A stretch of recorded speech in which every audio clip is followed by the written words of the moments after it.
কিয়ামত ময়দানে আল্লাহ রাব্বুল আলামিন ওই সকল বান্দাদেরকে এত বেশি মাকাম দিবেন, এত বেশি সম্মান দিবেন, এই সম্মান দেখে দেখে নবী রাসূলগণ সহ শহীদগণ সহ তারা ঈর্ষান্বিত হবেন। সুবহানাল্লাহ বলেন। তারা আশ্চর্য হয়ে যাবেন, তারা বলবেন ওই সকল মানুষ কারা, ওই মানুষগুলো কারা যাদেরকে আজকে কিয়ামতের ময়দানে দেখা যায় এত সুন্দর। আল্লাহ রাসূলকে সাহাবায়ে কেরাম প্রশ্ন করেন, ক্বালু ইয়া রাসূলুল্লাহ, হে আল্লাহর রাসূল, তুখবিরুনা মানহুম, আল্লাহর নবী আপনি বলে দেন ওই মানুষগুলো কারা। আপনি যদি পরিচয় দেন ওই মানুষগুলো কারা, আমরা সহজেই তাদেরকে চিনতে পারবো। বলুন সুবহানাল্লাহ। তাফসিরে জালালাইন আল্লামা জালালউদ্দিন সুয়ুতি, তাফসির ইবনে কাসির আল্লামা ইমাদউদ্দিন ইবনে কাসির, তাফসিরে মাযহারিতে আল্লামা সানাউল্লাহ পানিপতি, তাফসিরে রুহুল মাআনিতে আল্লামা মাহমুদ আলুসি, তাফসিরে কাবীরে আল্লামা ফখরুদ্দিন রাজি সহ 8 থেকে 10টা তাফসিরের মধ্যে আমি স্পষ্টভাবে লেখা দেখতে পেলাম, ওই যে ভয় নাই চিন্তা নাই আল্লাহর ওলিদের, তারা হলো ফিদ দুনিয়া ওয়াল আখিরা, দুনিয়ার মধ্যেও চিন্তা নাই, পরকালেও তাদের কোনো চিন্তা নাই। বলেন না জুড়ে সুবহানাল্লাহ, বলুন আল্লাহু আকবার। কিয়ামতে আল্লাহ পাক যাদেরকে বড় সম্মানী বানাইবেন ওই মানুষগুলো কারা জানার দরকার আছে না নাই? আওয়াজ দিয়ে বলেন ভাই, দরকার আছে না নাই? ওই মানুষ কারা? আল্লাহর নবী জবাব দিলেন, সাহাবায়ে কেরামরা তাহলে শুনে নাও, ওই সকল মানুষ দুনিয়ার বুকে যাদের সাথে কোনো রক্তের কোনো সম্পর্ক নাই, আত্মীয়তার কোনো সম্পর্ক নাই, এমন কি তাদেরকে আমরা সম্পদ দেই নাই, তারাও আমাদেরকে সম্পদ দেয় নাই, তারাও আমাদের সম্পদ দেয় নাই, টাকা দেয় নাই, পয়সা দেয় না, আমরাও দেই নাই, রক্তের কোনো সম্পর্ক নাই, তারপরেও তারা আল্লাহর জন্য আমাদেরকে ভালোবাসে। বলেন বাবা, বাবা শাহজালাল এসেছেন, উনি কি আমার মামা, আপনার চাচা, আপনার বড় ভাই? উনি রক্তর কেউ না। ইয়ামান শহর থেকে তিনি বাংলার জমিনে এসেছেন, ঠিক কিনা বলেন? ইয়ামান থেকে এসেছেন, এসে এখানে ইসলাম প্রচার করেছেন, আমরা তারকে কোনো সম্পদ দেই নাই, তিনিও আমাদের কোনো সম্পদ দেয় নাই। দিছেন যে এই 5 কেয়ার জমিন দিয়ে গেলাম, এমনও তো না। কিন্তু আল্লাহর নবী বলেন রক্তের কোনো সম্পর্ক নাই, টাকার কোনো সম্পর্ক নাই, লেনদেন নাই, সম্পদের কোনো লেনদেন নাই, তারপরেও তারা আল্লাহর জন্য আমাদেরকে ভালোবাসবেন। শুধু তাই নয়, এবার আমার নবী বলেন, সুনান আবু দাউদ 3527 নম্বর হাদিস সাক্ষী দেয়, আল্লাহর নবী এবার স্পষ্ট করে বলেন, আমার উম্মত শুনে রাখো, ওই সকল মানুষ ইন্না ইয়াউমাল কিয়ামাতি, কিয়ামত দিবসের মধ্যে ইন্না উজুহাহুম লা নূর, তাদের চেহারার মধ্যে নূর চমকাইতে থাকবে। বড় করে বলেন আল্লাহু আকবার। যাদের চেহারার মধ্যে নূর চমকাইতে থাকবে, এতটুকু বলে শেষ করতে পারতেন। আল্লাহর নবী বলেন শুধু তাই নয়, ওয়া ইন্নাহুম আলা, ওয়া তাই নয়, ওয়া ইন্নাহুম আলা নূরিন, তাদেরকে নূরের মিম্বরের মধ্যে, চেয়ারের মধ্যে আল্লাহ পাক বসায়া রাখবে। আচ্ছা বলেন, কিয়ামতে যদি কেউ এইরকম একটা সিংহাসনে বসে, তাও নূরের সিংহাসন, তাহলে ওই ব্যক্তির সম্মান কম না বেশি? কত বেশি আল্লাহ পাক বাড়াইলেন। ওই ব্যক্তি নূরের সিংহাসনের মধ্যে বসে থাকবেন। শুধু তাই নয়, রব্বুল আলামিন তার প্রিয় হাবিবকে জানায় দিলেন, দোস্ত আমার, বন্ধু আমার, জানায় দেন ওই সকল বান্দা এমন বান্দা যারা নূরের সিংহাসনে বসবেই তো বসবে, বরং তাদের চেহারার মধ্যে নূর চমকাইতে থাকবে। নবী আমার এরপরে বলেন দীর্ঘ লম্বা একটা হাদিস, আল্লাহর নবী বলেন, লা ইয়াখাফুন, তারা কখনো ভয়ের মধ্যে থাকবে না। যখন মানুষ ভয়ের মধ্যে থাকবে, মানুষরা যখন কিয়ামতে ভয়ের মধ্যে থাকবে, তারা কোনো ভয়ের মধ্যে থাকবে না। ওয়ালা ইয়াহজানুন, তারা চিন্তার মধ্যে থাকবে না। হাজিনান নাস, যখন মানুষগুলো চিন্তার মধ্যে থাকবে, মানুষগুলো কিয়ামতের ময়দানে পেরেশান হয়ে যাবে, একদিক ওদিক তারা ছুটাছুটি করবে। কিন্তু ওই সকল বান্দা আল্লাহ, তারা নূরের সিংহাসনের মধ্যে বসবেন, নূরগুলো তাদের চেহারার মধ্যে চমকাইতে থাকবে। আল্লাহু আকবার বলেন। ওই সকল মানুষ কারা জানার দরকার আছে না নাই? আল্লাহর নবী এবার কোরআন কারীমের সূরাতুল ইউনূসের 62 নম্বর আয়াত তিলাওয়াত করে জানায় দিলেন, সাহাবীরা শুনো, আমার আল্লাহ পাক ওই সকল ব্যক্তিদের পরিচয় তুলে ধরে বলেন, আলা ইন্না আউলিয়া আল্লাহি লা খাউফুন আলাইহিম ওয়ালা হুম ইয়াহজানুন।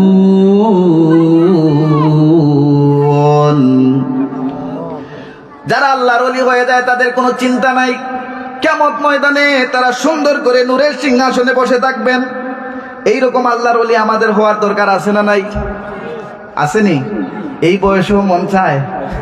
মন চায় তো? হতে গেলে আল্লাহ নিজেই জানিয়ে দিলেন, আল্লাযীনা আমানু ওয়া কানু ইয়াত্তাকুন, তোমরা কি করো? আল্লাহকে ভয় করার মতো ভয় করো এবং মুত্তাকি হয়ে যাও। সুবহানাল্লাহ। আল্লাহর প্রতি ঈমান আনয়ন করো, আল্লাহকে ভয় করার মতো করো, তখন আল্লাহ আপনাকে এইরকম আল্লাহর ওলি বানায়া দিবেন। সুবহানাল্লাহ বলেন। কিরকম ওলি? যে হযরত শাহ লালু দুলা রহমাতুল্লাহ আলাইহির মতো, শাহজালাল শাহ পরানের মতো। সুবহানাল্লাহ বলেন। আরেকটা হাদিস আপনাদেরকে শোনাই। সহিহুল বুখারীর মধ্যে হাদিসখানা এসেছে। সহিহ বুখারীর সম্পূর্ণ নাম হলো আল জামিউল মুসনাদুস সহিহ আল মুখতাসারু মিন উমুরি রাসূলিল্লাহি সাল্লাল্লাহু আলাইহি ওয়াসাল্লাম ওয়া সুনানিহি ওয়া আইয়ামিহি। আবু আব্দুল্লাহ মুহাম্মদ ইবনে ইসমাইল ইবনে বুখারী রাহমাতুল্লাহ আলাইহি তিনি হাদিসখানা বর্ণনা করেছেন।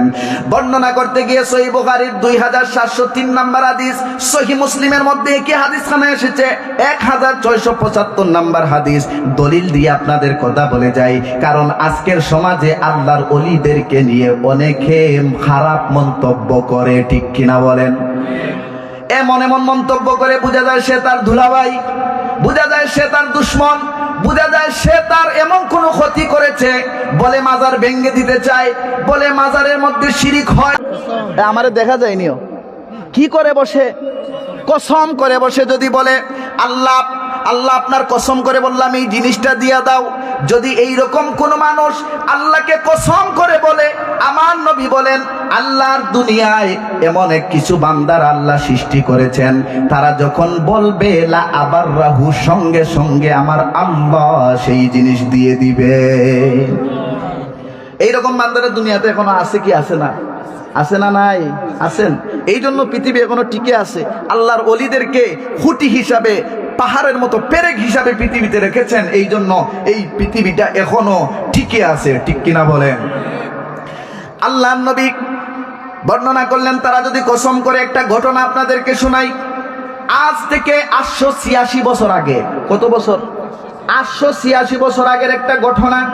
বাগদাদ শহরে একজন আল্লাহর ওলি ছিলেন, যার নাম হলো বড় পীর মহিউদ্দিন আব্দুল কাদের জিলানী আল গিলানী আল হাসানী ওয়াল হুসাইনী। সুবহানাল্লাহ বলেন। বড় পীর গাউসে পাক আব্দুল কাদের জিলানী তিনি দজলা নদীর পার দিয়ে একবার হেঁটে হেঁটে যাচ্ছেন। হঠাৎ করে দেখেন একজন বৃদ্ধা মহিলা দজলা নদীর কিনারে বসে বসে কান্না করে। আল্লাহর এই মকবুল ওলি গিয়ে বলেন, মারে তুমি কান্না করো কেন? বলে, আপনাকে বললে আমার কি ফায়দা হবে? বড় পীর গাউসে পাক আব্দুল কাদের জিলানী বলেন, মারে হয়তো তোমার কোনো একটা উপকার করতে পারবো। বৃদ্ধা মহিলা কাঁদতে কাঁদতে তার চোখগুলো কালো হয়ে গিয়েছে, নিচগুলো কালো হয়ে গিয়েছে। এবার বৃদ্ধা মহিলা বলতেছে, যদি উপকার করতে পারো বলবো।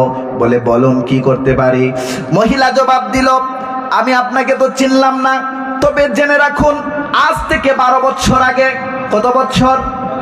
আজ থেকে 12 বছর আগে আমি আমার ছেলেটাকে বিবাহ করানোর জন্য এই দজলা নদীর দিয়া তাকে নৌকা দিয়ে পাঠাইছিলাম। সঙ্গে আরো অনেক মানুষ ছিল বরযাত্রী হিসাবে। তারা যখন চলে গেল, কন্যা নিয়ে যখন আসতেছে, দজলা নদীর মধ্য জায়গার মধ্যে আসার পরে আমার সন্তান সহ, কন্যা সহ, সন্তান সহ, তারপরে কনে সহ সম্পূর্ণ নৌকাটা নদীর নিচের মধ্যে ডুবে গেছে। সুবহানাল্লাহ বলেন। এরকম অ্যাক্সিডেন্ট হয় কি হয় না? হয়তো অনেক সময় গাড়ি অ্যাক্সিডেন্ট হয়। আগেকার মানুষের নৌকা দিয়ে, এখনো যাদের বাড়ি নদীর কাছে বিবাহ হয় নৌকা দিয়ে যায়। এইভাবে দজলা নদীতে কি করলো, সম্পূর্ণ নৌকাটা ডুবে গেল। মানুষগুলো বরযাত্রী, তারপরে কনে বর সহ সবাই ডুবে গেল। কত বছর আগে? কত বছর আগে? 12 বছর আগে। কত বছর? মহিলা বলতেছে, বৃদ্ধা মহিলা বলতেছে, 12টা বছর আগে আমার এই সন্তান ডুবে গেল। আমি 12 বছর ধরে এই একই জায়গায় বসে কাঁদতেছি, ভাবতেছি আমার আল্লাহ আমার সন্তানকে ফিরাইয়া দিবেন। সুবহানাল্লাহ। গাউসে পাক বড় পীর আব্দুল কাদের জিলানী এবার বললেন, মারে 12 বছর আগে তোমার সন্তান নৌকা ডুবে মারা গিয়েছে, আমি এখন কি করতে পারি? মহিলা জবাব দিল, আমি তো বললাম তুমি কিছুই করতে পারবে না, শুধু শুনতে পারবে। এবার গাউসে পাক বললেন, মারে একটু দাঁড়াও, আমি একটু সামনে থেকে আসি। একটু আড়ালে গেলেন, গাউসে পাক গিয়ে আল্লাহর সাথে কথা বলতেছেন, সুবহানাল্লাহ বলেন। কারণ হাদিস সাক্ষী দেয়, মান লাউ আকসামা আলাল্লাহি লা আবাররাহু, আল্লাহর পৃথিবীতে এমন কিছু বান্দা আছে যদি আল্লাহর নামে কসম করে আল্লাহ সেটা দিয়ে দেয়। বড় পীর বলেন, আল্লাহ 12 বছর আগে বর সহ নৌকাটা ডুবে গেল, এটা আমাকে তুলে দাও, এটা আমি আপনার কাছে চাই। আল্লাহ বললেন, এলহাম নাজিল হয়ে গেল। আল্লাহ বললেন, গাউসে পাক রে, কেমন করে আমি 12 বছর আগে ডুবে যাওয়া মানুষকে তুলবো? বড় পীর আব্দুল কাদের জিলানী বলে, আল্লাহ আপনি যদি না পারেন তাহলে বলেন, যদি আপনি না পারেন সেটা বলেন, আমি দেখি কিছু করতে পারি কিনা। আল্লাহ বলেন, কিভাবে পারবো?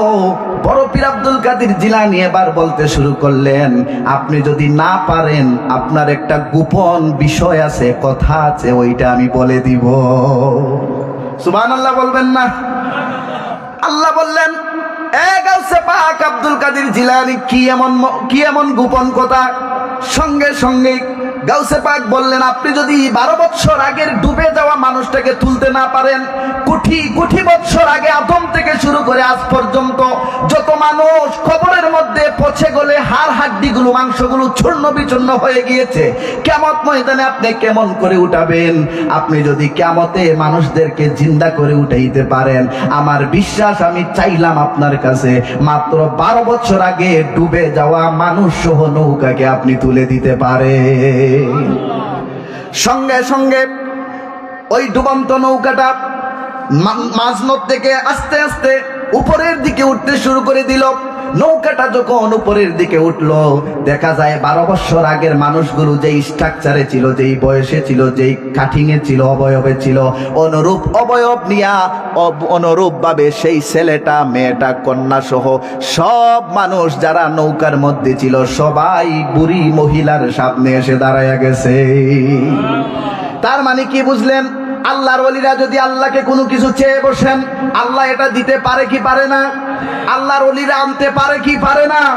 আপনারা এদিক দিয়ে আওয়াজ দেন না কেন? আল্লাহর ওলিরা এই ক্ষমতা আছে না নাই? আল্লাহর ওলিরা মৃত মানুষদেরকে আল্লাহর কাছে চেয়ে জিন্দা বানানোর ক্ষমতা আছে না নাই? এই শুধু তাই নয়, শুনে রাখো, আল্লাহর ওলিদের সাথে যারা দুশমনি করে, সহিহুল বুখারীর হাদিস 6502 নম্বর হাদিস স্পষ্ট করে বর্ণনা করা হয়েছে, মান আদালি ওয়ালিয়ান ফাকাদ আযানতুহু বিল হারবে। আল্লাহর ওলিদের সাথে যারা দুশমনি করে, আল্লাহ তাদের সাথে যুদ্ধ ঘোষণা করেন। ঠিক কিনা বলেন? আল্লাহর ওলিরা জিন্দা না মরা? আপনারা বলেন জিন্দা না মরা? আল্লাহর ওলিরা জিন্দা। শুধু তাই নয়, আল্লাহ পাক কুরআন কারীমের মধ্যে বলেন, আল্লাহর ওলিরা কখনো মরে না, বাবরের মধ্যে আল্লাহ তাদেরকে রিজেক্ট দিতে থাকেন। সুবহানাল্লাহ বলেন। আল্লাহর ওলিদের ক্ষমতা আছে না নাই? তারা বলে আমরা আল্লাহর ওলিদের মাজারে গিয়ে শিরক করি, যারা বলে আল্লাহর ওলিদের মাজারে গিয়ে সিজদা দেই, আমরা সিজদা দেই না, আল্লাহর ওলিদের ওয়াসিলা নিয়ে আল্লাহর কাছে চাই। ঠিক কিনা বলে? আল্লাহর ওলিদের সাথে দুশমনি করবেন, আল্লাহর ওলিরা এভাবে ছেড়ে দিবেন না। ঠিক কিনা বলেন? আল্লাহর ওলিদের পক্ষে থাকতে চাই কি চাই না? আল্লাহ কোরআনে নিজেই বলে দিলেন। এগুলো আমরা কিন্তু ওয়াজ মাহফিলে তো বলি না, কেন জানেন? কারণ প্রেমের কথা বলতে হয় প্রেমিকের সাথে, রসের কথা বলতে হয় রসিকের সাথে, এশকের কথা বলতে হয় আশেকদের সাথে। এই জন্য সব জায়গায় সবকিছু বলা যায় না। এটা লালুসা এবং দুলাসার যেই মাজার, এখানে প্রেমের বাগান। ঠিক কিনা বলে? এই দেশে ইসলাম এমনি এমনি আসে নাই। এই দেশে কোন রাজনীতির মাধ্যমে ইসলাম আসে নাই। এই দেশে ইসলাম আল্লাহর ওলিরা তাদের দাওয়াতের কার্যক্রমের মাধ্যমে এনেছেন। ঠিক কিনা বলেন?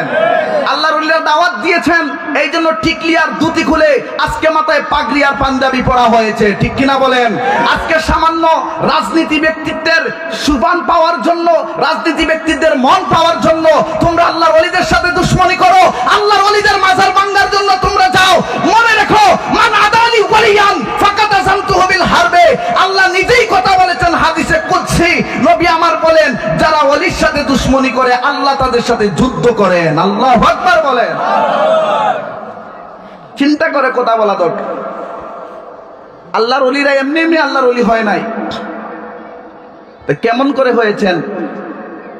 আহমদ ইবনে হাম্বল তার বিশ্ববিখ্যাত কিতাব কিতাবুজ জুহদের মধ্যে উল্লেখ করেছেন।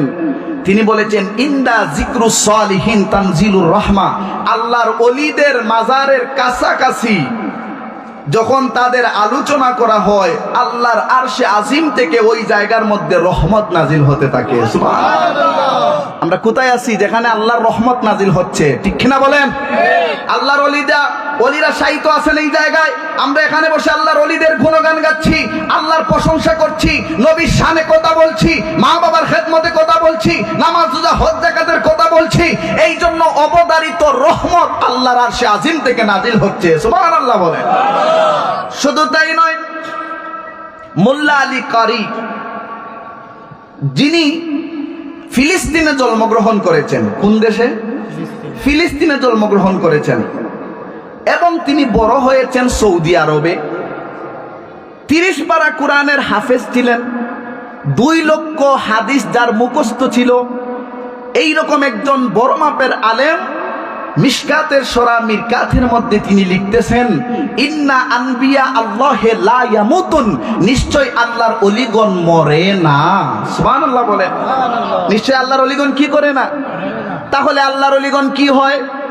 প্রশ্ন আসে না? না, প্রশ্ন আসে তো, যে দুনিয়াতে লালু সাদুল্লাহ শাহ ছিলেন, শাহজালাল শাহপুরান ছিলেন, শাহ মাহদুম ছিলেন, সিপাহসালা নাসিরউদ্দিন ছিলেন, শাহ ইয়ারউদ্দিন খলিফা ছিলেন, সবাই তো ছিলেন, কিন্তু আজকে তো তারা নাই। তারা কই যায়? আল্লামা মোল্লা আলী কারি স্পষ্ট তার মিশকাতের সূরা মিরকাতে বলেন, ইন্না আনবিয়াল্লাহি লা ইয়ামুতুন, নিশ্চয় আল্লাহর ওলিরা মারা যায় না, বাল ইয়ানকুদুনা মিন দারিল ফানায়ে ইলা দারিল বাকা, বরং তারা দারুল ফানা থেকে দারুল বাকার মধ্যে চলে যায়। সুবহানাল্লাহ বলেন। দারুল বাকা কি আর দারুল ফানা কি? দারুল ফানা হলো এই ক্ষণস্থায়ী জিন্দেগি, এই ক্ষণস্থায়ী জিন্দেগি থেকে তারা একজন দারুল বাকা মানে চিরস্থায়ী জিন্দেগি, কবরের জিন্দেগিতে তারা চলে যায়, মানে আমাদেরকে আড়াল করে তারা চলে যায়। শুধু তাই নয়, দুনিয়ার জীবনে তাদের যেই পাওয়ার ছিল, ক্ষমতা ছিল, যেই কারামত ছিল, ওই কারামত তারার ইন্তেকালের পরে আরো বেশি বেড়ে যায়। কেমন বাড়াবাড়ে? লম্বা ঘটনা, আমি সেদিকে যাচ্ছি না। আমি শুধু আপনাদেরকে এটাই বলতে চাচ্ছি যে আল্লাহর ওলিরা যে মরে না, এর প্রমাণ আছে না নাই? আল্লাহর ওলিরা জিন্দা না মরা? যারা কথা বলেন না বোঝা যায় মরা। আল্লাহর ওলিরা জিন্দা না মরা? আরো জুড়ে বলেন। আল্লাহর ওলিরা জিন্দা, এটা আমরা বিশ্বাস করি কি করি না? হাত তুলে দেখায় আল্লাহর নবী জিন্দা না মরা? আমার নবী জিন্দা নবী না মরা নবী? জিন্দা নবী। আল্লাহর ওলিরা জিন্দা না মরা? জিন্দা। এই বিশ্বাস আমাদের আছে না নাই? আল্লাহ কবুল করুন, বলি আমিন। আরেকটা বিষয় আপনাদেরকে বলি, হাফিজুল হাদিস ইমামে জাহাবি তার কিতাবের মধ্যে উল্লেখ করেছেন। এটা শুনলে আপনারা বুঝতে পারবেন কেন এই কথাগুলো বলছি। ইমামে জাহাবি তার কিতাবের মধ্যে উল্লেখ করেছেন, আমি কোরআন, হাদিস, ইজমা, কিয়াস সবগুলোকে আমি একত্রিত করলাম, আল্লাহর ওলিদের ব্যাপারে, নবীদের ব্যাপারে একত্রিত করে আমি আমার রায় দিলাম, মাতার মস্তিষ্কের সিদ্ধান্ত দিলাম। এই কথা বলে যে আমি স্পষ্ট করে তোমাদেরকে জানাইয়া দিতে চাই, আদ-দুআউ মুস্তাজাবুন ইনদা কুবুরিল আনবিয়ায়ে ওয়ালা আউলিয়ায়ে। সুবহানাল্লাহ বলেন। মানে আদ-দুআউ মুস্তাজাবুন, দোয়া কবুল হয়। দোয়া কি হয়? কবুল হয়। বলেন, দোয়া কি হয়? দোয়া কবুল হয়।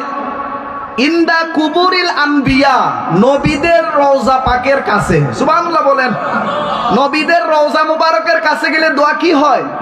শুধু এক কথা বলে তিনি শেষ করেন নাই। ইমামে জাহাবি তার রায় প্রদান করেছেন, ইনদা আনবিয়া আল্লাহে, আল্লাহর ওলি যারা, তাদের মাজারের কাছে গেলে, সেখানে দোয়া করলে এই দোয়াটা মুস্তাজাবুন, অবশ্যই কবুল হয়ে যায়। সুবহানাল্লাহ বলেন। আমরা কার কাছে এসেছি? আল্লাহ ওলিদের। এখানে বসে দোয়া করলে দোয়া কবুল হবে কি হবে না? আমার কথা না, ইমাম জাহাবির কথা। তিনি হাফিজুল হাদিস ছিলেন, লক্ষাধিক হাদিস যার মুখস্থ ছিল, কোরআনের হাফেজ ছিলেন। তারা গবেষণা করে করে বলতেছেন, আদ-দুআ মুস্তাজাবুন ইনদা কুবুরিল আনবিয়া ওয়াল আউলিয়া, দোয়া কবুল হয় আল্লাহর ওলিদের মাজারে, আল্লাহর নবীগণের রওজা মুবারকে। সুবহানাল্লাহ বলেন। অথচ একদল বলে ওসিলা নেওয়া যায় না। ওসিলার ব্যাপারে কত ভিন্ন ভিন্ন কথা দেখা যায়। আমরা বলি আমরা তো ওসিলার মাধ্যমেই দুনিয়াতে এসেছি, ঠিক কিনা বলেন? আল্লাহ নিজেই জানিয়ে দিলেন, কোরআন কারীম সাক্ষী দেয়, ইয়া আইয়ুহাল্লাযীনা আমানুত্তাকুল্লাহা ওয়াবতাগু ইলাইহিল ওয়াসিলা। সুবহানাল্লাহ বলেন। আল্লাহ নিজেই জানিয়ে দিলেন, এ দুনিয়ার বান্দারা শোনো, ইয়া আইয়ুহাল্লাযীনা আমানু, যারা ঈমানদার, ইত্তাকুল্লাহ, তোমরা আল্লাহকে ভয় করবে, ওয়াবতাগু ইলাইহিল ওয়াসিলা, এবং তোমরা ওয়াসিলা তালাশ করবে। ওয়াসিলার মাধ্যমে কি করতে পারে? আমি আপনাদেরকে বুখারীর একটা হাদিস শোনায়া দেই। আল্লাহর নবী সাহাবীদেরকে নিয়ে রাসূল করিম সাল্লাল্লাহু আলাইহি ওয়াসাল্লাম বনি ইসরাইলের একদল মানুষের ঘটনা বর্ণনা করতে গিয়ে বলেন, তোমাদের সামনে 3 জন মানুষের ঘটনা বর্ণনা করতেছি। কয়জন মানুষ?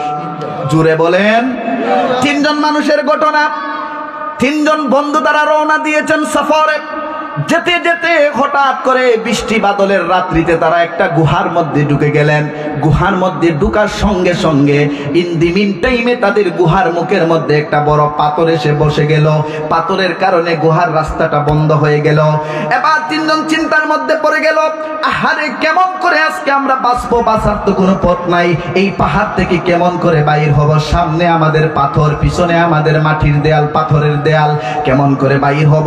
3 বন্ধু মিলে এবার একটা চিন্তা করতেছেন, আহারে কে কে ভালো আমল করেছো, ভালো আমলের ওসিলা নিয়ে দোয়া করো, হয়তো আল্লাহ কবুল করবেন। সুবহানাল্লাহ বলেন। 3 বন্ধুর প্রথম বন্ধু এবার বলতেছে, রব্বুল আলামিন, আমার একজন মা ছিল, বৃদ্ধ মা, আমি রাখালগিরি করতাম, বকরি বহু দূর পর্যন্ত নিয়ে যেতাম, বাড়িতে সন্ধ্যার সময় এনে আমি বকরির সেই দুধগুলো দহন করতাম।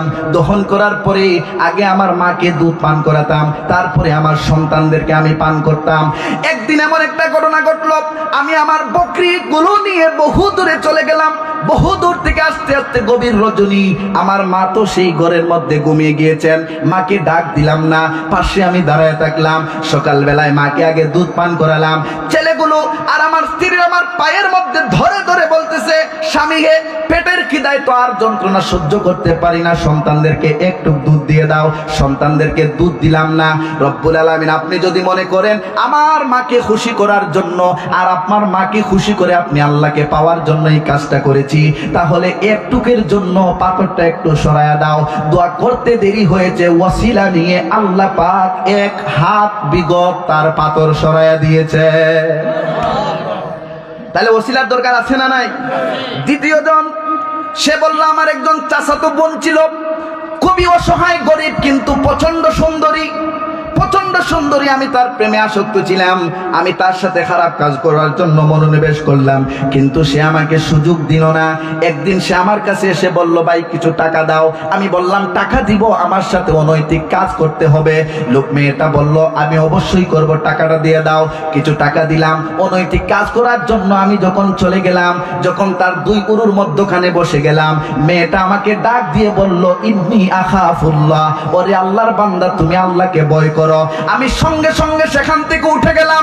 দুনিয়ার কোন সন্তান, কোন মানুষ ওই জায়গা থেকে ওঠার কোনো ক্ষমতা নাই, কিন্তু রব্বুল আলামিন শুধু আপনাকে ভয়ের মাধ্যমে, আমার চাচাতো বোনের কথা শুনে আল্লাহ আমার হৃদয়ের মধ্যে আপনার ভয় ঢুকে গেল। আমি অনৈতিক কাজ না করে আমি চলে আসলাম। যদি আপনার জন্য কাজটা হয়, আপনি আরো 1 হাত পাথরটা সরায়া দেন। দোয়া করতে দেরি হয়েছে, সঙ্গে সঙ্গে আল্লাহ পাক পাথরটাকে সরায়া দিলেন অর্ধেক।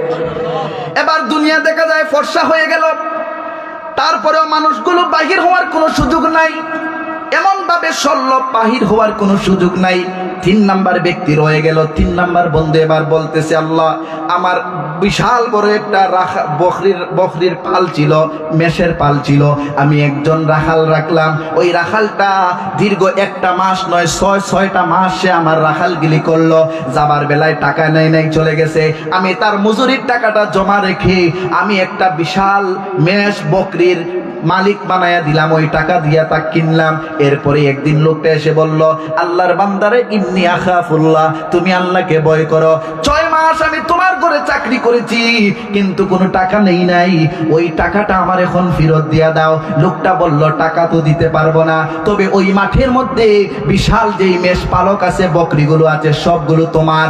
লোকটা বলল আমার সাথে মজা করো নাকি? বলে না না, খোদার কসম করে বলি 6 মাসের টাকাগুলো জমা রেখে রেখে আমি একটা একটা করে বকরি কিনে কিনে এতগুলো বকরি আজকে হয়েছে। তোমার টাকার কারণে বকরিগুলো তোমার, তুমি বকরি নিয়ে যাও। লোকটা বকরি নিয়ে তার বাড়ির দিকে চলে গেল। এবার লোকটা বলে আল্লাহ, যদি তোমার জন্য আমি ওই বকরিগুলো তাকিয়ে দিয়ে দেই, তাহলে আপনি একটা কাজ করুন, পাথরটা সরাইয়া দেন যাতে বাইর হতে পারি। রব্বুল আলামিন দোয়া সঙ্গে সঙ্গে কবুল করে সম্পূর্ণ পাথরটা গুহার মুখ থেকে সরাইয়া দিলে। তাহলে ওসিলার দরকার আছে না নাই? ওসিলার দরকার আছে না নাই? আমরা আগেই বুঝলাম দোয়া কবুল হয় ওলিদের মাজারের কাছে, এই জন্য আমরা ওলিদের মাজারের কাছে এসেছি, এখানে দোয়া করব। তবে কিছু কুসংস্কার আছে, ওই কুসংস্কারগুলো আমাদের ছাড়তে হবে, ঠিক কিনা বলেন? কিছু কুসংস্কার যেমন মহিলাদের মধ্যে বেশি পাওয়া যায়। এখানে মহিলারা আছে না? মা বোনরা যারা আছেন একটু শুনেন, আমি বলে যাই। আপনারা অনেকে আছেন মাজারে এসে, আপনারা অনেকে কি বলেন যে আমি দুলা শাহ আলসার মাজারে এসেছি, আমার ছেলে হয় না, ছেলে দেও, এরকম তারা বলে ফেলে। হয়তো তারা ইচ্ছা করে নাই, বলে ফেলে। আপনারা এগুলো করবেন না। আবার আমি কয়েকদিন আগে কিছু মহিলা কাজ দিয়ে যাচ্ছে, আমি শুনলাম একজন মহিলা বলতেছে আমি ওই মাজারে যাওয়ার কারণে আমার ছেলের ঘরে একটা নাতি হইছে। এটা বলা যাবে না, বরং আপনি বলবেন আমি মাজারে গিয়ে ওসিলা চাইছিলাম, যে আল্লাহর ওলির ওসিলায় চাচ্ছি আমাকে সন্তান দেন, আল্লাহ আপনি দেয়ার মালিক, তখন এটা জায়েজ হবে। আপনি যদি বলেন বাবা শাহজালাল দিছে, শাহপরান দিছে, তাহলে এটা শিরক হয়ে যাবে। আর ইন্না শিরকা লা যুলমুন আযীম, শিরক হচ্ছে সবচেয়ে বড় গুনাহ, কবিরা গুনাহ, এটা আল্লাহ মাফ করবেন না, ঠিক কিনা বলেন? এই জন্য মাজারে আসবেন, মাজারে আদব রক্ষা করবেন, আদব রক্ষা করে করে আপনারা সেখানে চলবেন। এবার দেখেন আল্লাহর একজন ওলি ছিল, নাম ছিল মনসুর হাল্লাজ। কি নাম? মনসুর হাল্লাজ। আপনারা ঘটনাটা জানেন। মনসুর হাল্লাজের একজন বোন ছিল। কি ছিল? একটু আওয়াজ দেন ভাই, কি ছিল? একজন বোন ছিল। মনসুর হাল্লাজ দেখলো ওই বোনটা প্রত্যেকদিন রাত্রে কোথায় যেন চলে যায়, প্রত্যেকদিন রাত কোথায় যেন চলে যায়। একদিন মনসুর হাল্লাজ চিন্তা করলেন আজকে আমি দেখবো আমার বোন কই যায়। পিছনে পিছনে চলতে চলতে দেখা যায় গভীর জঙ্গলার মধ্যে গিয়ে একটা গাছের নিকট দাঁড়াইছেন। সুবহানাল্লাহ বলেন। একটা গাছের নিকট দাঁড়াইয়া উপরে হাত তুলে কি যেন বললেন। উপর থেকে আল্লাহ পাক 2টা বাটি নাজিল করলেন, 2টা লুটা আসলো, লুটার মধ্যে 2 লুটা দুধ চলে এসেছে। সুবহানাল্লাহ বলেন। মনসুর হাল্লাজের সেই বোনটা দুধ পান করলো, তারপরে বাড়িতে এসে ঘুমিয়ে পড়লো। এই প্রথম দিন সে দেখছে, কিন্তু প্রকাশ্যে আসে নাই, বোনকে আর কোনো কথা বলে নাই। দ্বিতীয় দিন চলে গেল, এবার ডেকে ডেকে বলতেছে বোনরে প্রত্যেক দিন রাত্রবেলা তুমি কই যাও, আমাকে একটু বলবা নাকি? বলে না রে ভাই, তোকে বললে হবে না, আমি মহিলা মানুষ, আমি ধৈর্য ধারণ করতে পেরেছি, কিন্তু তুমি পুরুষ মানুষ ধৈর্য ধারণ করতে পারবে না। মনসুর আল্লাহ থেকে বলে বোনরে তুমি যদি মহিলা হয়ে ধৈর্য ধারণ করতে পারো, আমি অবশ্যই ধৈর্য ধারণ করতে পারবো, আমাকে সুযোগ দাও। বোন না করার পরেও লোকটা মনসুর হাল্লাজ পিছনে পিছনে চলে গেল। যাবার পরে দেখে গভীর রজনীতে গাছের উপর থেকে 2টা লুটা চলে আসলো, একটা লুটার মধ্যে দুধ, আরেকটা লুটার মধ্যে দুধ। মনসুর হাল্লাজ সামনে দাঁড়ায় গেল, বলতেছে বোন রে 2টা লুটা যেহেতু, একটা দে আমাকে, একটা তুই পান কর। সুবহানাল্লাহ বলেন। একটা আমাকে দিয়ে দাও, একটা তুমি পান করো।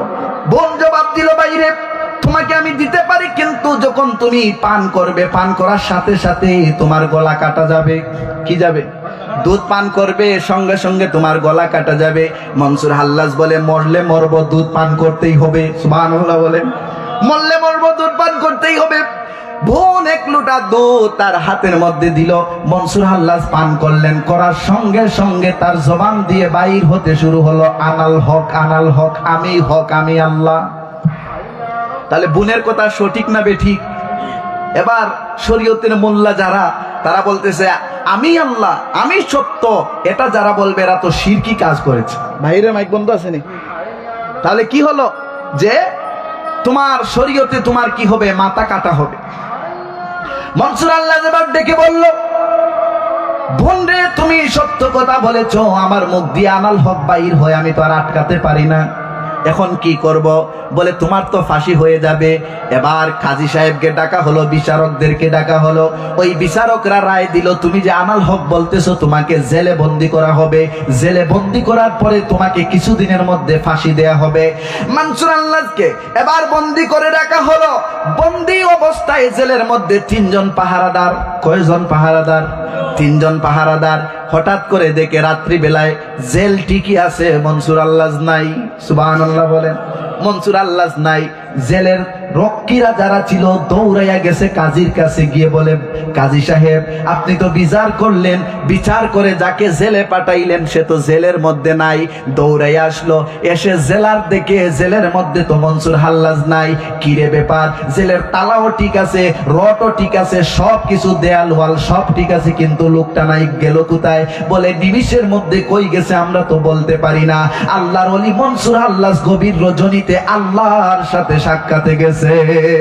সুবহানাল্লাহ। আল্লাহর ওলিরা সারা পৃথিবী ভ্রমণ করতে পারেন। সুবহানাল্লাহ বলেন। আল্লাহর ওলিরা শুধু যে এই লালু শাহ দুলা শাহ রহমতুল্লাহ আলাইহি শুধু যে এই নোয়াপাড়া এই মহিয়ারসরে পাকিরতলের এই এলাকার মধ্যে আছেন তাই নয়, বরং তারা সমস্ত পৃথিবী তারা পরিভ্রমণ করতে পারেন। সুবহানাল্লাহ বলেন। সুবহানাল্লাহ। এবার যখন ফজরের সময় হয়ে গেল, ফজরের ঠিক আগ মুহূর্তে এবার দেখা যায় আল্লাহর ওলি মনসুর হাল্লাজ জেলের ভিতরে। 3 জন জেলার এবার বলতেছে, কি ব্যাপার? আগে তো দেখলাম লোকটা এখানে নাই, এখন আবার আসলো কোত্থেকে? আরে সে তো মানুষ নয়, মনে হয় ভূত হতে পারে। 3 জন ভয় পেয়ে গেল, বলে চিন্তা করিস না, যেহেতু সকাল হয়ে গেছে লোকটা জেলের মধ্যেই থাকবে। সারা দিন মনসুর আল্লাহ জেলের ভিতরের মধ্যে আছে আর বলতেছে আনাল হক আনাল হক এই কথা বলে। দ্বিতীয় রাত্রে কি ঘটনা ঘটলো? দ্বিতীয় রাত্রে দেখা যায় লোকটাও নাই, জেলও নাই, তালাও নাই, কিচ্ছু নাই। সুবহানাল্লাহ বলেন।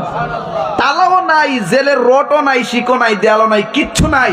3টা মানুষ তারা দৌড়াইয়া গেছে জেলারের কাছে, গিয়ে বলে, স্যার আমরা তো গতদিন দেখলাম যে লোকটা নাই, জেল টেল সব ঠিক ছিল, রড পট তালা তুলা ঠিক আছিল, এখন তো দেখা যায় মানুষও নাই, জেলও নাই, তালাও নাই, মানুষও নাই। সুবহানাল্লাহ বলেন। জেলার বড় চিন্তার মধ্যে পড়ে গেল। পরের দিন ফজরের সময় দেখা যায় আল্লাহর ওলি ঠিকই আবার চলে এসেছেন। এবার বলা হয় তোমাকে দেরি করা যাবে না, এখনই তোমাকে হত্যা করা হবে। বলা হলো ঠিক আছে, হত্যা করবা, করে ফেলো। আনাল হক বলতে গেছে, আনাল হক বলতে গেছে, মানুষরা জড়ো হয়ে গেল। দিনের বেলায় তার শরীর থেকে মাথাটাকে আলাদা করা হলো। মাথা আলাদা করতে দেরি, মাথা আনাল হক বলে, দেহ আনাল হক বলে, রক্তের ফুটা ফুটা আনাল হক বলে। ফুটা আনাল হক বলে, দেহ আনাল হক বলে, প্রত্যেকটা জিনিস তার দেহের রক্তের ফুটা পর্যন্ত আনাল হক বলে। সুবহানাল্লাহ বলেন। এবার তো সকলে চিন্তার মধ্যে পড়ে গেল, কি ব্যাপার? এতক্ষণ তো তার মুখ দিয়ে আনাল হক বাইর হলো, এখন রক্তের ফুটায় আনাল হক বলে, এখন কি করব? বলে সব শরীরের মাংসগুলো টুকরা টুকরা করো। কাটতে কাটতে সব টুকরাগুলোকে আলাদা আলাদা গুস্তের মতো করে ফেললো। এবার প্রত্যেকটা গুস্ত থেকে আনাল হক বাইর হয়। সবাই বড় চিন্তার মধ্যে পড়ে গেল, কি করা যায়? এবার বলল, আমরা যদি আগুন দিয়ে তাকে জ্বালায়া ফেলি তাহলে আর তো কথা বলতে পারবে না। বলল ঠিক আছে জ্বালাও। আগুন, গভীর আগুনের মধ্যে তাকে ফেলে দেয়া হলো। আগুনে জ্বললো, জ্বলার পরে তার গুস্তগুলো ছাই হয়ে গেল। এখন তো মহা বিপদ, ছাইও আনাল হক বলতে শুরু করে দিল। আল্লাহু আকবার বলেন। বিপদ বাড়ছে না কমছে? বাড়ছে না কমছে? মহা বিপদে পড়ে গেলেন। বাদশা কি করবেন? এবার বলেন ঠিক আছে, যেহেতু এই তার ছাইগুলো পর্যন্ত আনাল হক বলে, আমরা যদি এগুলোকে নদীর মধ্যে ফেলে দেই তাহলে নদীর পানিতে ডুবে যাবে, আর বলবে না। এই চিন্তা ভাবনা করে সব ছাইগুলো একত্রিত করে নদীর মধ্যে ফেলে দিল। যেমনি নদীর মধ্যে ফেলে দিছে, নদীর পানির ঢেউ, মহাপ্লাবন শুরু হয়ে গেল। সিডরাইলার মতো মহাপ্লাবন, একটা ঢেউ আর একটা ঢেউয়ে আনাল হক বলতে থাকে। বিপদ বাড়ছে না কমছে? এবার চিন্তার মধ্যে পড়ে গেল সকলে, কি রে কি অবস্থা, কি করা যায়? এই মহাঢেউ যদি আমাদের উপরে চলে আসে, নূহ নবীর মহাপ্লাবনের মতো ঢেউ আসতেছে সিডরাইলার মতো, এখন আমরা কি করব? বলল দেখো তো ওর খাদেম আছে কিনা, খাদেমের কাছে কিছু বলে যেতে পারে। খাদেমের কাছে যাওয়া হলো। খাদেম রে, আমরা তো মনসুর হাল্লাজকে জবাই করলাম, আগুনে জ্বালাইলাম, ছাইগুলো নদীতে ফেললাম, তারপরে আনাল হক বলে। খাদেম এবার বলে এতদিনে আমারে চিনছনি? সুবহানাল্লাহ বলেন। এতদিন আমাকে চিনো নাই, আমাকে চামচা বলে গালি দিয়েছো, আজকে আমার প্রয়োজন হইল, বলো কি জন্য এসেছো? বলে এই জন্য এসেছি যে এই আনাল হকটা থামবে কিভাবে সেটা বলো। সুবহানাল্লাহ বলেন। মনসুর আল্লাহ একবার তার খাদেমকে বলেছিলেন, তোমরা জেনে রাখো, আমাকে মানুষরা কেটে টুকরা টুকরা করবে, জ্বালিয়ে আগুনের মধ্যে ফেলে দিবে, আগুনের ছাইগুলো হওয়ার পরে নদীতে ফেলবে, এটা আমি বুঝতে পারতেছি। আমার মৃত্যুর পরে একটা চাদর আমার ঘরের মধ্যে আছে, ওই চাদরটা নদীর মধ্যে ফেলে দিবে, সঙ্গে সঙ্গে আনাল হক বন্ধ হয়ে যাবে। সুবহানাল্লাহ বলেন। তখন এই খাদেম তার সেই পুরাতন চাদর নিয়ে আসলো, নদীর মধ্যে ফেলে দেয়া হলো, সঙ্গে সঙ্গে আনাল হক বলাটা বন্ধ হয়ে গেল। সুবহানাল্লাহ বলেন। তার মানে আল্লাহর প্রেমে যারা রঙিন হয়ে যায়, আল্লাহর প্রেমে যারা পাগল হয়ে যায়, আল্লাহর প্রেমে যারা আল্লাহর রঙে সিবগাতাল্লাহি ওয়া মান আহসানু মিনাল্লাহি সিবগা, আল্লাহর রঙে আল্লাহর প্রেমে যারা রঙিন হয়, প্রেমে পড়ে, তারা দুনিয়ার কোনো কিছুকে ভয় পায় না। আল্লাহর ওলিরা দুনিয়ার কোনো কিছুকে ভয় পায় না। আল্লাহর ওলিরা দুনিয়াতে আখেরাতে কোনো চিন্তা নাই। ঠিক কিনা বলেন? এইরকম আল্লাহর ওলি হওয়ার দরকার আছে না নাই? এখন আল্লাহর ওলি চিনবো কেমনে? আল্লাহর ওলি চিনার কিছু ক্যাটাগরি আছে। একটা ক্যাটাগরি আপনাদেরকে বলবো। কয়টা? একটা। যদি এটা আপনারা দেখেন, বুঝেন, বুঝতে পারবেন উনি আল্লাহর ওলি। তার মধ্যে একটা হলো হাদিসের মধ্যে স্পষ্ট এসেছে, ইজা রুউ যুকিরাল্লাহ, যাদেরকে দেখলে আল্লাহর কথা মনে হয়, বুঝতে হবে উনি আল্লাহর ওলি। সুবহানাল্লাহ বলেন। বাবা শাহজালাল আল্লাহর ওলি ছিলেন, এটা কি সত্য না মিথ্যা? আমাদের পীর মুর্শিদ আল্লামা সাহেব কিবলা, তিনি আল্লাহর ওলি ছিলেন, এটা সত্য না মিথ্যা? আল্লামা শিরিকুঠি, তিনি সত্য আল্লাহর ওলি ছিলেন কি ছিলেন না? ছিলেন। শুধু তাই নয়, আহমদ রেজা খা ফাজিলে বেরলভী রহমাতুল্লাহি আলাইহি বলেছেন, তারা ছিলেন আল্লাহর ওলি। তারা কি ছিলেন? আল্লাহর ওলি ছিলেন। এই পৃথিবী, বিশেষ করে বাংলাদেশে আনাচে কানাচে, জলে স্থলে, পাহাড় আর পর্বতে, প্রত্যেক জায়গায় আল্লাহর ওলিরা এসেছেন। এসেই শুধু শেষ নয়, বরং তারা আল্লাহ আল্লাহ নামের জিকিরও করেছেন। সুবহানাল্লাহ বলেন। তাহলে 1 নম্বর সবক হলো আল্লাহর ইবাদত।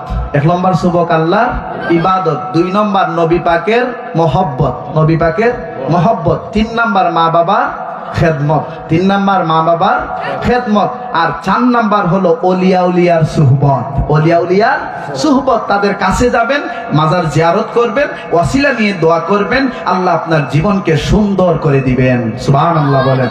আল্লাহ আমাদের কবুল করুন, আজকের এই মাহফিলকে কবুল করুন। আমরা যেন এই 4টা বিষয় নিয়ে নিজের জীবন পরিচালনা করতে পারি, আল্লাহ তৌফিক দান করুন, বলি আমিন।